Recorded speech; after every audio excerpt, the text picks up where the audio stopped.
A paz esteja contigo. Eu peço licença para neste momento poder entrar na sua casa, poder entrar na sua vida e falar um pouquinho sobre missão, sobre essa bênção que é Jesus na nossa vida. E quero aproveitar nesse momento que falamos de missão, que falamos de Jesus, porque nós estamos falando em ser semelhantes a Jesus. Nós precisamos ser semelhantes ou sermos semelhantes a Jesus. E eu creio que Deus ele tem um desejo no coração. E esse desejo que Deus tem no coração é que o homem ele se torne filhos de Deus. Realmente filhos de Deus e não criatura. Que nós passamos desta condição de criaturas de Deus para filhos de Deus. E quando nós pensamos em ser filhos de Deus, nós estamos pensando em sermos semelhantes a Jesus. É assim que nós precisamos ter Jesus como base, como espelho, como incentivo, como parâmetro de vida. Jesus é a nossa máxima. E sabendo disso, é interessante que o apóstolo Paulo, Timóteo, eles oravam pelos colossenses para que todos vivessem de modo digno no Senhor. Que incrível, né? Viver de modo digno no Senhor para o seu inteiro agrado, frutificando em toda boa obra e crescendo em pleno conhecimento de Deus. Olha que interessante esta condição, né? Nós precisamos crescer em pleno conhecimento de Deus. Mas como crescer em pleno conhecimento de Deus se eu não invisto neste crescimento, nesse ministério? Eu preciso fazer este investimento de tempo, de busca, de oração, de compromisso com Deus e com a palavra de Deus, com os mandamentos, com o aprendizado, para que eu consiga então crescer em pleno conhecimento de Deus e me assemelhar ao próprio Jesus. Em primeiro lugar, meu amado, nós devemos viver de modo digno no Senhor Jesus. Viver dignamente em Deus. Com toda a humildade, com toda a mansidão, com longanimidade, suportando-vos uns aos outros em amor, esforçando-vos diligentemente por preservar a unidade do Espírito no vínculo da paz. Isto está narrado em Efésios 4, versículos de 1 a 3. Estas palavras elas têm tudo a ver com relacionamento. É o que nós temos que buscar na nossa vida, relacionamento. Esquecer um pouco os status, esquecer os eventos, esquecer as coisas faraônicas, as coisas que não ensinam conhecimento, que não ensinam a proximidade, que não ensinam amor. Em Romanos 12, nos versículos 1 e 2, está escrito que antes é oferecer diariamente, em todo lugar, o nosso culto racional a Deus, com a nossa vida. Já que nós somos templos, e agora, certamente nós somos uma nova aliança com Deus. Eu, você, nós somos uma nova aliança com Deus. Assuma, aceite esse compromisso para a tua vida e você verás que comprovarás que tudo se fará diferente. Faça essa nova aliança com Jesus, faça essa nova aliança para com Deus, com o Espírito Santo e tudo se fará diferente, tudo se fará novo. Em primeiro lugar, não esqueça, em primeiro lugar devemos viver de modo digno no Senhor. Olha que mandamento lindo, maravilhoso. E isso ensina crescimento, sabedoria. Viver de modo digno no Senhor. Em segundo lugar, nós devemos viver para o seu inteiro agrado. Lá em 1 Samuel 15, 22, já está escrito que eis que obedecer é melhor que o sacrificar. E nós, tantas vezes, nós escolhemos errado. Nós escolhemos por sacrificar e Deus não quer nosso sacrifício. O sacrifício de Jesus é um sacrifício que já foi o suficiente. Deus não quer o nosso sacrifício, Ele quer a nossa obediência. Sejamos obedientes a Deus. Em Malaquias 6, versículos 6 a 8, está escrito: porque isto é o que lhe agrada. A obediência é o que lhe agrada. Nós temos que conhecer qual é a vontade de Deus para a minha, para a sua, para a nossa vida. E quando nós conhecemos qual a vontade de Deus, aí então nós temos a motivação certa, correta, para obedecer os mandamentos e a palavra de Deus. Nós não precisamos inventar nada, nós não precisamos criar mais nada. É simples assim. Apenas obedecer. Reconhecer o que é Deus para cada um de nós. Reconhecer que Deus está no mais alto dos céus, que além dele não há mais nada, é só Deus. Ele é o caminho, a verdade e a vida. Jesus é Deus. É Jesus. Aleluia. Em primeiro lugar, devemos viver de modo digno, como já falamos. Em segundo lugar, devemos viver para o seu inteiro agrado. E em terceiro lugar, nós devemos frutificar em toda boa obra. Lá em João 15:8, em Hebreus 10:24, em Tiago 2:26, já está escrito que nisto é glorificado o meu Pai, em que deis muito fruto, e assim vos tornareis meus discípulos.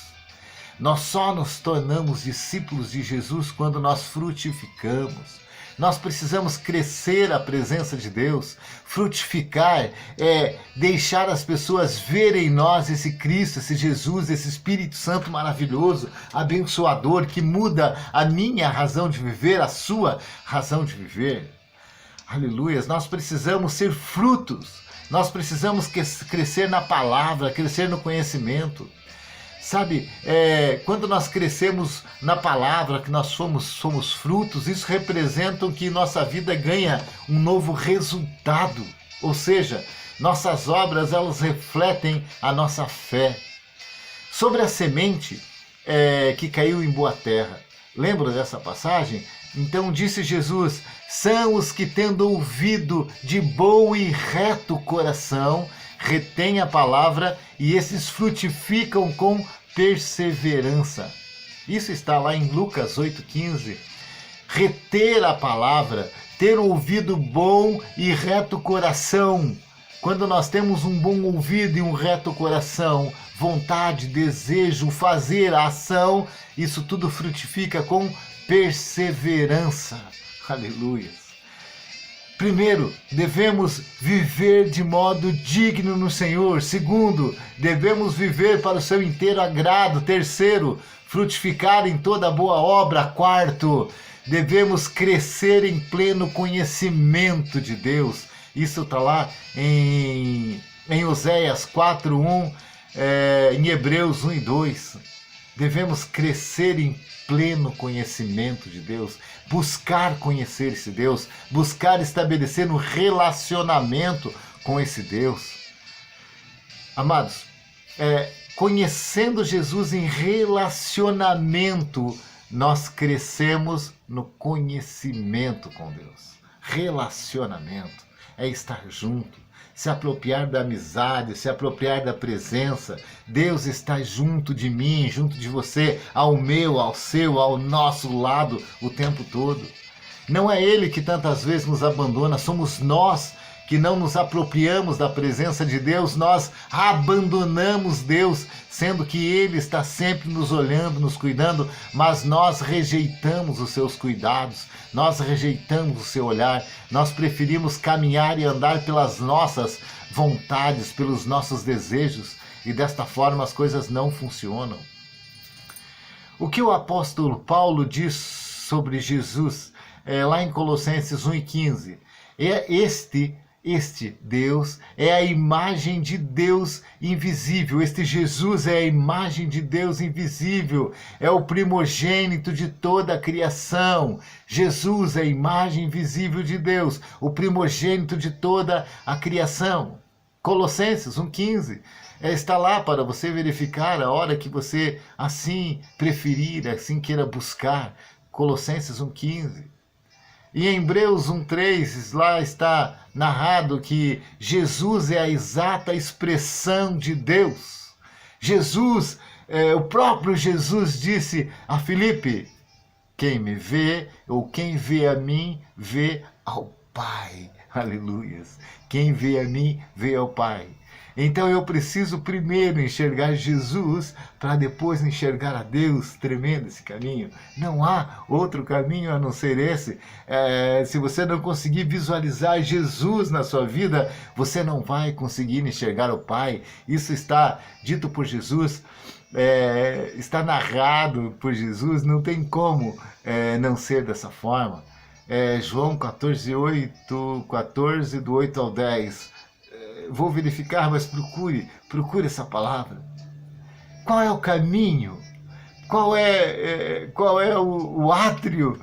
Qual é o objetivo, o alvo, para que nós alcancemos esse Jesus, para que nós alcancemos esse alvo maravilhoso?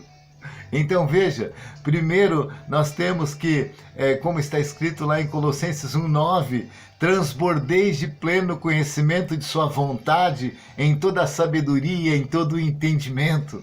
Olha isso, veja isso. Transbordar de conhecimento, transbordar da vontade de Deus, transbordar na doutrina, na vontade ou ideias de homens. Não. Nada de doutrina, nada de vontade de homem, nada de conhecimento de homem. Primeiro nós temos que buscar a vontade do Pai, a vontade de Deus, para depois nós pensarmos nas outras coisas, mas primeiro é Deus no centro de tudo que fazemos. Conhecer com o coração e não somente com a mente. E nós estamos querendo atender aos desejos, aos apelos da mente, para depois atender ao coração. E o coração, neste momento, pede Deus. O coração, neste momento, pede a Jesus. O coração pede por um conhecimento total, e não um conhecimento fragmentado, e não um conhecimento em partes. Isso está lá em Colossenses 3,16, em 2 Timóteo 3,16 e 17. Nós precisamos repensar algumas coisas. Transbordar de conhecimento, sendo fortalecido com todo o poder, segundo a força da glória, em toda a perseverança, em toda a longanimidade. Procure em Colossenses 1:11, e lá nós vamos encontrar esta motivação, essa leitura que estou passando. E aí, isso tudo me traz uma reflexão. Em que nós somos fortes? Em que nós estamos sendo fortes? O que tem nos fortalecido? O que tem nos fortalecido? Pare para pensar. O que tem te fortalecido? Aonde é que você está buscando essa fonte de fortalecimento? Que tipo de poder nós temos buscado? Qual o Deus que eu tenho buscado? Nós temos nos ocupado em tornar forte o nosso espírito, a nossa mente ou a nossa carne? O que nós temos buscado para ser forte? O espírito ou a carne? Mateus 4:4, dá uma olhadinha lá em Mateus 4:4, em Atos 1:8, Romanos 8, de 6 a 8, Romanos 8, de 6 a 8, Romanos 11. Dá uma olhadinha, faça uma reflexão. Temos sido perseverantes em buscar o poder de Deus para encher o nosso espírito? Dá uma olhadinha lá em Lucas 24:49, Efésios 5:18. Nós precisamos refletir nesses versículos. Sabe, nós estamos buscando ser fortes aonde? Estamos buscando ser fortes em quê? Estamos buscando fortalecer nosso espírito em quê? De que maneira? De que forma? Nós estamos querendo crescer como cristãos, como homens e mulheres abençoados por Deus. De que forma? O que eu estou fazendo para este crescimento, para esta presença de Deus, para esta graça de Deus na minha vida? O que eu tenho feito? Em terceiro, transbordar de conhecimento. Transbordar com alegria, dando graças ao Pai que fez idôneos à parte que vos cabe da herança dos santos da luz. Colossenses 1, versículo 11 e 12, né? Transbordar de conhecimento, transbordar com alegria, dando graças ao Pai que vos fez idôneos à parte que vos cabe da herança dos santos da luz. Colossenses 1, 11, versículos 11 e 12. Vamos fazer essa reflexão, dá uma olhadinha lá no seu tempo, ao seu tempo. Nós precisamos buscar um pouco mais, aprender um pouco mais, crescer em conhecimento, purificar esse conhecimento. Alegrai-vos sempre no Senhor. Olha que mandamento tremendo. Nós precisamos nos alegrar em Deus. E outra vez te digo, alegrai-vos. Filipenses 4:4, alegrai-vos sempre no Senhor. Outra vez te digo, alegrai-vos. Nós estamos aqui neste lugar, nós estamos aqui para ser felizes, ser alegres, com base, com foco no nosso Senhor Jesus Cristo, com base em Deus, não tem outro caminho, apenas Jesus é o caminho, eu sou o caminho, a verdade e a vida, assim está narrado. Nós podemos nos alegrar no Senhor em primeiro lugar, porque a sua alegria é a nossa força, Neemias 8:10, o Senhor é a nossa força. Depois, porque Ele já nos capacitou, nos supriu, nos supre de tudo que nós precisamos para viver em santidade. Ou seja, Ele nos torna apto para sermos dele, para estar com Ele o tempo todo. Ele nos deixa apto, pronto, capacitados. Só Ele pode fazer isso. Só Ele pode preencher o vazio que está em nosso coração. Só Ele pode mudar, transformar a nossa vida, o nosso viver, o nosso dia a dia. Em 1 Tessalonicenses 18, nós temos lido lá que em tudo dai graças, porque esta é a vontade de Deus em Cristo para conosco. Dai graças em tudo, seja grato, tenha gratidão. Essa é a vontade de Deus para mim, para você, para cada um de nós. Demos graças em tudo. Sabe, não julguemos, não há necessidade de fazer julgamento. Quem sou eu, quem é você, quem somos nós para julgar? O julgamento não está para nós está apenas e cabe apenas o perdão. Perdoemos mais, julguemos menos, ouvimos mais, falemos menos. Mas o nosso fazer seja um fazer de Jesus, que reflita o amor de Jesus. Mas para que nós transbordemos-nos de pleno conhecimento da sua vontade, em toda a sabedoria e entendimento espiritual, fortalecemos-nos com todo o poder, segundo a força de sua glória, a glória de Jesus, em toda a perseverança, em toda a longanimidade, com alegria, dando graças ao Pai. Olha que tremendo! Que nos fez idôneo a parte que nos cabe da herança dos santos, da luz da sua presença. Mas para nós vivermos, para nós apropriarmos de todas essas bênçãos, essa graça, existem algumas condições. E nós temos que pagar esse preço. Existem algumas condições. Que condições são essas? Essas condições estão narradas em Colossenses 1, 13 e 14. Ele nos libertou do império das trevas e nos transportou para o reino do Filho do amor, no qual temos a redenção, a remissão dos pecados. No Filho nós temos a remissão dos pecados. Este Deus é tremendo, este Deus é maravilhoso. E nós precisamos permitir que Jesus nos libertasse dessas trevas. Jesus nos liberta dessas trevas, porventura ainda permaneça em nós. Mas nós precisamos pagar um preço. E que preço é esse? Para que isso tenha a ver com arrependimento, mudança. Esse é o preço. Precisamos nos arrepender, precisamos mudar, precisamos fazer diferente. Cada vez que nós queremos ter um resultado diferente, eu preciso fazer uma ação imediata diferente. Só assim, à frente, as coisas serão diferentes. Se eu não tiver uma atitude diferenciada daquilo tudo que eu já fiz, eu já sei onde vai dar. Então, por isso, eu preciso fazer algo diferenciado. E é hoje. Confissão, redenção, pagamento, remissão, perdão. perdão, remissão dos pecados, perdão dos nossos pecados. Pense nisso.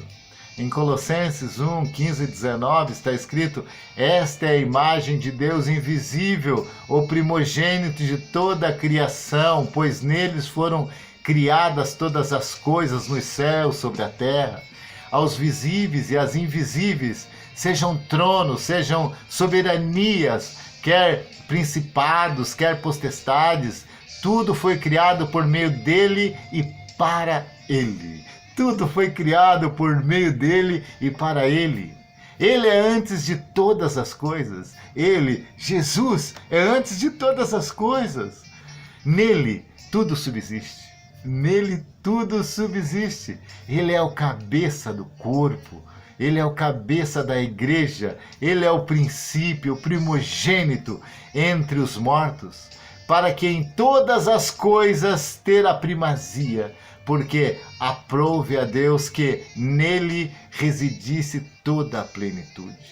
Toda a plenitude está nele. Ele é o único, ele é o primeiro, ele é o primogênito. E nós, por meio dele, vamos viver as primazias de tudo aquilo que fizermos, as coisas boas, porque ele veio para dar vida, vida em abundância. E nós temos que buscar, e buscar nele, em Jesus. É nesse nome que nós temos poder. Aceite esse nome para a sua vida. Esse nome é capaz de mudar tudo, todos e qualquer situação. Nós precisamos viver na prática, nós precisamos viver no senhorio desse Cristo, desse Jesus, verdadeiramente, porque de fato Ele é o Senhor da minha, da sua vida, da sua casa, do seu trabalho, em tudo aquilo que você estiver envolvido, Ele é o Senhor. Inclusive, muito antes de nós, Ele já era o Senhor. E tudo é por Ele. E tudo é para Ele. Isso que nós precisamos compreender. Tudo é por Ele, tudo é para Ele. Nós temos que deixar Ele que nos governe em tudo. É Ele que tem o poder de governar em tudo e nós precisamos reconhecer isso. Ele é o cabeça da igreja, Ele é o cabeça. Temos que deixar Ele que governe em tudo. Ele é capaz de decidir tudo por cada um de nós. É claro que nós não podemos deixar de fazer. O fazer é nosso, mas sempre pautado com foco nele, Jesus Cristo de Nazaré. Este é o nome. Este nome tem que ter a prioridade na minha, na sua vida, a todo tempo. Em primeiro lugar, em nosso coração tem que estar a primazia do nome de Jesus. Nós temos que aceitar que só Ele há plenitude. A plenitude só existe nele. A plenitude só existe em Jesus. Fora dele tudo é incompleto. Fora de Jesus tudo está incompleto. Fora de Jesus só existe o vazio. Em Colossenses 1:20 já está escrito que havendo feito a paz pelo sangue da sua cruz, por meio dele reconciliasse consigo mesmo todas as coisas, quer sobre a terra, quer sobre os céus. A paz e a reconciliação que recebemos da parte de Deus só nos veio através do sangue de Cristo vertido na cruz. Isso está narrado em Romanos 5, nos versículos de 1 a 10. Isso parece um pouco contraditório se você parar para pensar. Parece um pouco contraditório. Paz, reconciliação por meio de derramamento de sangue, morte, cruz. Tudo parece meio doido, tudo parece meio contraditório, mas eu quero que você saiba que não é contraditório, não é. Este é um caminho estreito e Jesus nos diz, porque eu vos dei o exemplo para que, como eu vos fiz, façais vós também. Isso está lá em João 13:15. Se alguém quer vir após mim, a si mesmo se negue dia a dia, tome a sua cruz e siga-me. Olha o que ele está dizendo, tome a sua cruz e siga-me. Aleluias. Amado, creia nesse Deus, aceite esse Deus como Senhor e Salvador da sua vida e Ele vai mudar, transformar, Ele vai refazer todas as condições de vida que até agora não tem acertado, porque você não tem confiado, talvez não conhecesse, mas a partir deste momento você passa a conhecer, passa a aceitar esse Deus na sua vida, passa a pedir, a chamar por Ele. Chame Ele, oh Deus maravilhoso, venha para a minha vida, eu entrego a minha vida a Ti, Senhor meu Deus, oh meu Jesus maravilhoso. Lá em Lucas 9, 23 está escrito: em verdade, eu vos digo, se o grão de trigo cair na terra e não morrer, fica ele só, mas se morrer, produz muitos frutos. Quem ama a sua vida, perderá, mas aquele que odeia a sua vida neste mundo, preservá-la para a vida eterna. Sabe, nós temos que morrer para a vida que nós estamos levando e nascer para uma vida, para uma nova aliança com Deus. É isso que Ele quer de nós. Nasçamos para uma nova aliança, para uma nova vida com Deus. Nasçamos para novas oportunidades. Nasçamos para novas felicidades, para as novas realizações. Nasçamos para novos crescimentos. É isso que nós precisamos. Sem a nossa morte para uma vida anterior, para uma vida que até então deu tudo errado, que as coisas não estão muito certas, então nós precisamos morrer para tudo isso e nascer para esta nova aliança. E só assim haverá uma nova vida em Cristo.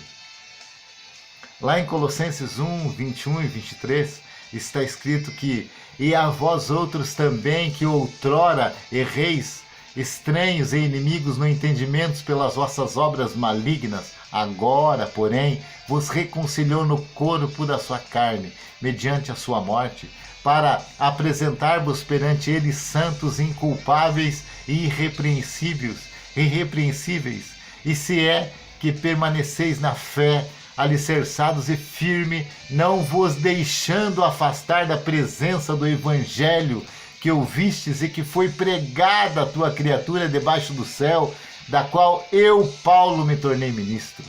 Olha isso tudo, tremendo. As trevas nos fazem estranhos para Deus. E eu quero te oferecer hoje, ou eu estou te oferecendo, esta nova luz, esse novo caminho, esse novo trilhar, esse novo átrio, que é Jesus Cristo de Nazaré. Essa luz que te tira de toda a treva, essa luz que te alumia, que te clareia, essa luz que te eleva, que te exalta, essa luz que tira das mãos do inimigo e te põe nas mãos e na presença de Deus. Nossas obras nada servem para Deus, porque são apenas obras, Deus quer a nossa fé, Deus quer a nossa obediência, Deus quer a nossa presença, Deus quer a nossa estadia junto dele. Aleluias! Tudo que Jesus fez por cada um de nós em nossas vidas, tudo é pela obediência, é pela fé, é pela entrega. Eu entrego a minha vida ao Senhor Jesus, eu entrego o meu trabalho, eu entrego a minha família, eu entrego a minha capacidade, eu entrego você, eu entrego tudo aquilo que amo, tudo aquilo que eu tenho, eu entrego o meu coração ao Senhor Jesus. E é isso que nós precisamos. E para eu acabar com essas palavras, eu quero primeiro te agradecer pela oportunidade de poder falar um pouquinho com você. E por último, eu quero salientar que o Evangelho do Reino de Jesus, esse Evangelho é tremendo. Jesus é tremendo na nossa vida. Não há outro a não ser Jesus Cristo de Nazaré. E nós não devemos nunca nos desviar da sua presença. Apenas aceitá-lo em nosso coração e amar com verdade. Eu amo esse Jesus na minha vida. Conhecereis a verdade e a verdade vos libertará. Louvado seja Deus, muito obrigado, fique na paz e até a próxima.